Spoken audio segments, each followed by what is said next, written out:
Your call has been forwarded to an automated voice messaging system. Boner.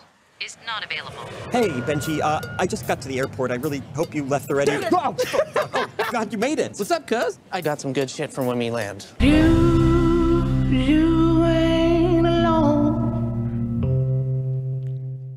Dans A Real Pain de Jesse Eisenberg, David et Benji, deux cousins new-yorkais, ont décidé de se rendre en Pologne après la mort de leur grand-mère survivante de l'Holocauste, dont ils entendent visiter la maison, car Benji a décidé qu'elle était la seule personne à vraiment le comprendre. Peut-être utilise-t-il l'histoire de sa grand-mère pour calmer sa propre anxiété après une crise personnelle récente. Le spectateur en décidera. Ils entreprennent donc un voyage organisé, dirigé par un sérieux guide britannique, avec entre autres une mondaine divorcée et un Africain-Américain converti.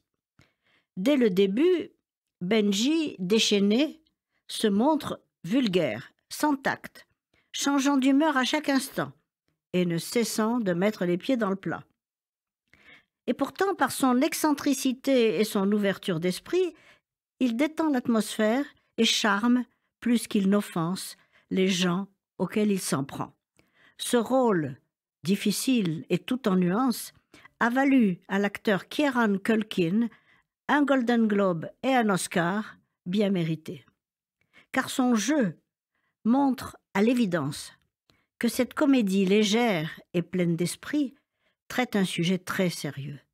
L'attitude des représentants de la troisième génération américaine face à la Shoah, leur effort sincère pour affronter ce que leurs parents et grands-parents ont préféré oublier pour survivre. Elle parle de la famille, de l'amitié, du vieillissement, sur un ton décontracté, et aussi sans cesse entre dérision et indignation, entre trivialité et gravité. L'enjeu de ce road movie est d'ailleurs annoncé dès le titre, qui est à double sens en anglais, puisque « a real pain » signifie à la fois que quelqu'un est insupportable ou éprouve une souffrance authentique. Scénariste, réalisateur et acteur, Jesse Eisenberg a choisi l'humour pour traiter de la Shoah, et il a eu raison au moment où on ne sait plus comment en parler au cinéma. Dans le wagon de première classe du train qui emprunte les mêmes voies que ses ancêtres, Benji connaît un moment de trouble qu'il domine par la farce, en entraînant ses compagnons à faire les clowns devant le mémorial de l'insurrection de Varsovie.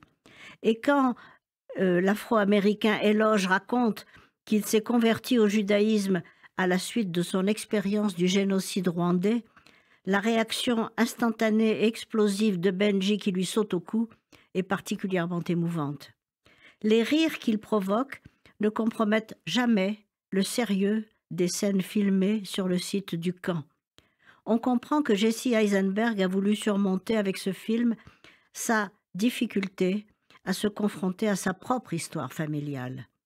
A Real Pain, avec sa légèreté et son humour salvateur, et sa contribution non seulement à cette histoire, mais à sa représentation cinématographique toujours si controversée.